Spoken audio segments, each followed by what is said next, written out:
साल 2017 था। मैंने दिल्ली यूनिवर्सिटी से अपना ग्रेजुएशन कंप्लीट किया। उसके बाद एयरफोर्स का एग्ज़ाम एफकेट दिया, साथ में एसएससी सीजीएल की कोचिंग लेना शुरू किया। पढ़ाई चल रही थी, एग्ज़ाम पास आ रहा था, एफकेट का रिजल्ट भी आया। 3.5 मार्क्स से मेरा सिलेक्शन नहीं हो पाया। लेकिन इस सब के बीच में एक चीज़ थी जो मैं नहीं छोड़ पा रही थी, हर फ्राइडे जाके थिएटर में नई फिल्म खुद से देखना। और ऐसे ही एक फ्राइडे मेरी ज़िंदगी में अंधाधुन आती है। एक दोस्त से उस फिल्म की एंडिंग डिस्कस कर रही थी, उसको मज़ा आया तो उसने बोला रिकॉर्ड करके इंटरनेट पर डाल देते हैं। रात में 10 बजे वो वीडियो डाला और 12 बजे तक उस पर 250 व्यूज़ आ गए थे, जो सुबह 2000 में बदल गए। बस यहाँ से फिल्मी इंडियन की शुरुआत हो गई। ये सब राम कहानी मैं आपको इसीलिए बता रही हूँ क्योंकि काफी लोग मुझसे पूछते हैं 7 साल हो गए लेकिन मैंने अपने चैनल पे कभी किसी चीज का ऐड क्यों नहीं किया। क्योंकि ड्यू से 3 साल की डिग्री लेने के बाद भी जो चीज मुझे खुद का रिस्पेक्ट नहीं दे पाई वो एक 3 मिनट के वीडियो से मिल गया। इसीलिए ना मैं अपने चैनल पे कभी ऐड करती हूँ और ना ही जिंदगी में कभी करूंगी। और ये पूरी 7 साल की मेहनत सिर्फ 7 सेकंड्स में वही लोग मुझसे छीनना चाहते हैं जिनकी फिल्मों के लिए 7 सालों में रात दिन मैंने बिना रुके काम किया है और शायद वो ये जानते तक नहीं है। पिछले हफ्ते 5 सितंबर को बहुत सारी मूवीज आई, मैंने सारी देखी, सबका रिव्यू डाला और जैसा अक्सर होता है कुछ लोगों को वीडियो पसंद आया, कुछ को नहीं आया। जब मैं किसी का रिव्यू कर सकती हूँ तो लोग मेरा भी रिव्यू कर सकते हैं, इसमें कुछ गलत नहीं है। सबको इस देश में फ्रीडम ऑफ एक्सप्रेशन की आजादी है। तो मेरे वीडियो पे अच्छे खासे व्यूज हो गए थे, लेकिन फिर संडे को पता चलता है उस वीडियो पे सीधा फिल्म के प्रोड्यूसर ने खुद के चैनल से कॉपीराइट स्ट्राइक डलवा दिया है। पहले मुझे लगा कुछ मिसअंडरस्टैंडिंग हुई है, कुछ एरर हुआ होगा। कॉपीराइट स्ट्राइक पहली बार नहीं हुआ था, काफी बार हो चुका है, लेकिन बात करने से हमेशा सॉल्व हो जाता है। इसीलिए मैंने प्रॉपर लैंग्वेज में सीधा अपने शब्दों में बहुत रिस्पेक्ट के साथ उनकी मेल आईडी पे अपना प्रॉब्लम शेयर किया और उनके रिप्लाई का वेट करने लग गई और अगले दिन पहले की तरह वीडियोस डाल के आगे बढ़ गई।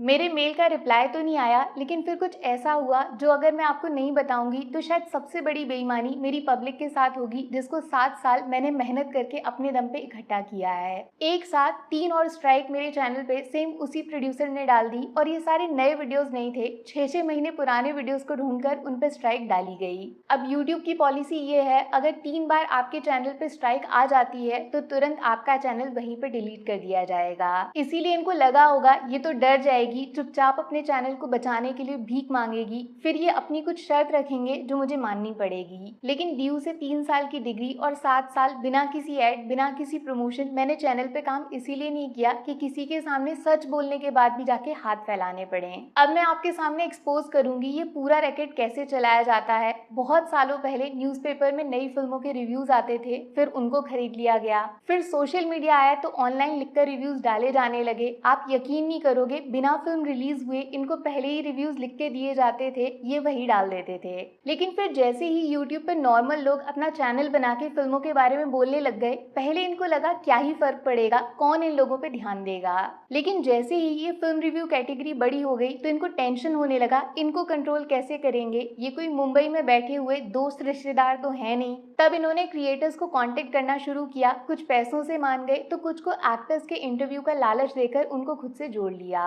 मेरे पास भी ऑफर आया था, मैं नाम नहीं लूंगी, शायद बॉलीवुड का सबसे बड़ा प्रोडक्शन हाउस है, दूसरा ओटीटी का एक बहुत बड़ा प्लेटफॉर्म है, लेकिन मैंने आज तक किसी को रिप्लाई नहीं किया, सिर्फ अपने काम से काम रखा। तो मेरे जैसे लोगों के लिए इन्होंने रास्ता ढूंढा है कॉपीराइट स्ट्राइक्स का। रीजन बताते हैं, मैंने वीडियो में इनकी फिल्म का फोटो यूज किया है। नाम में ही कॉपी और राइट है, किसी चीज को कॉपी करके खुद को उसका मालिक बताना, ये होता है कॉपीराइट। भैया तुम्हारी फिल्म तुमको मुबारक, ये कोई नहीं बोल रहा कि वो फिल्म मैंने बनाई है और ना ही तुम्हारी पूरी की पूरी फिल्म मैंने अपने चैनल पे डाल दी है। किसी चीज के बारे में कॉमेंट्री करने के लिए, उसके बारे में रिव्यूज देने के लिए उसका फोटो यूज किया गया तो वो फेयर यूज में आता है, उससे फिल्म का बॉक्स ऑफिस कलेक्शन मेरे अकाउंट में नहीं चला जाएगा। बॉक्स ऑफिस से तो इनको लेना देना ही नहीं है। कोमल नहाटा सर ने विद प्रूफ बताया था कैसे आजकल फिल्म मेकर्स खुद अपनी फिल्मों की टिकट खरीद रहे हैं। जो एक्स्ट्रा खर्चा ये आजकल करते हैं वो हम जैसे क्रिएटर से वसूलना चाहते हैं कॉपीराइट स्ट्राइक्स डाल के। सोचो अगर प्रेमानंद महाराज कॉपीराइट स्ट्राइक्स डालने पे आ जाएं तो इंडिया में 50% यूट्यूब और 50% इंस्टाग्राम चैनल्स अभी आज डिलीट हो जाएंगे। लेकिन उनके बारे में बात करना, राधा रानी, भगवान कृष्ण के बारे में बात करना, यही तो वो चाहते हैं। इसके लिए वो कोई कॉपीराइट स्ट्राइक नहीं देंगे, जितना उनके बारे में बात करोगे उनको अच्छा लगेगा। फिल्म क्रिएटर्स का भी यही काम है, वो फिल्मों के बारे में बात करते हैं। ये उनके लिए भगवान जैसा है, उनका करियर है, रोजी रोटी है। कोई ईमानदारी से काम करेगा तो उस पर स्ट्राइक डाल दोगे। अगर टारगेट करना ही है तो पायरेसी वेबसाइट्स को जाके करो ना। वो तो बिना डरे पूरी की पूरी फिल्म थिएटर से रिकॉर्ड करके इंटरनेट पे फैला देते हैं। उनको क्यों नहीं मिलती कॉपीराइट स्ट्राइक? और ज्यादा शिकायत है आपको, मैंने आपके फोटोज यूज किए तो ऑप्शन होता है क्लेम डालने का। उससे उस वीडियो से जितना रेवेन्यू आएगा वो पूरा का पूरा उस चैनल को चला जाएगा।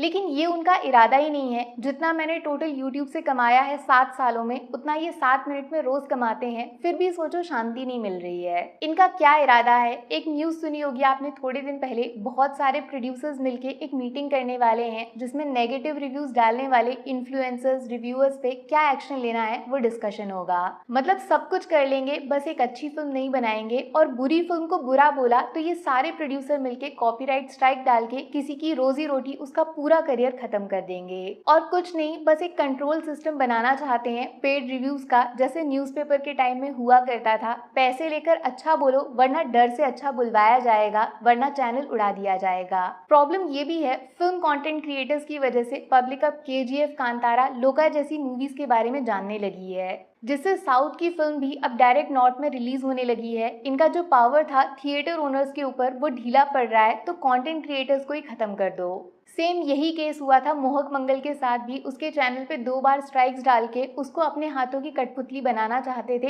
45 लाख तक डिमांड कर रहे थे। भाई अगर पैसे ही चाहिए ना तो आप बहुत गलत इंसान को टारगेट कर रहे हो। ना तो मैं ऐड करती हूँ और ना ही आप लोग मुझे खरीद पाते हो। पैसे कहाँ से लाऊंगी मैं? मेरे पास जो है बस वो ये पब्लिक है। और मैं यकीन से बता सकती हूँ ये सिर्फ मेरे साथ नहीं हो रहा है, बहुत सारे लोग इस चीज से मेंटली परेशान होंगे। सोचो बड़े चैनल्स पे ये सब खुलेआम कर सकते हैं तो छोटे क्रिएटर्स को कितना टॉर्चर करते होंगे। अब बस बहुत हुआ, डरना नहीं है। जैसे मोहक ने ये मेल लिखा था, मैं भी same to same prime minister of India Narendra Modi और minister of information and broadcasting Ashwini Vaishnaw को लिखने जा रही हूँ freedom of speech plus power का मिसयूज करने के लिए। तो नीचे दोनों की मेल आईडी शेयर कर दूंगी। अगर आपको भी किसी ने इसी तरह डराया धमकाया है तो सारे मेल्स, जो भी मैसेजेस आए हैं, कोई कॉल रिकॉर्डिंग है, सब कुछ इकट्ठा कर लो, सब बता देना।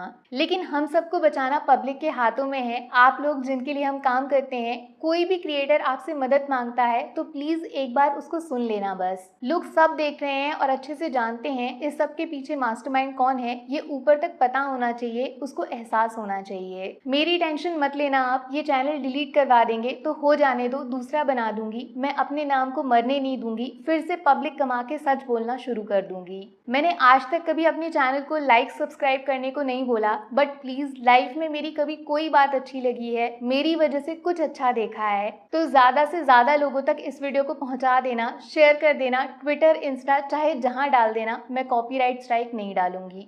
Take care, bye bye.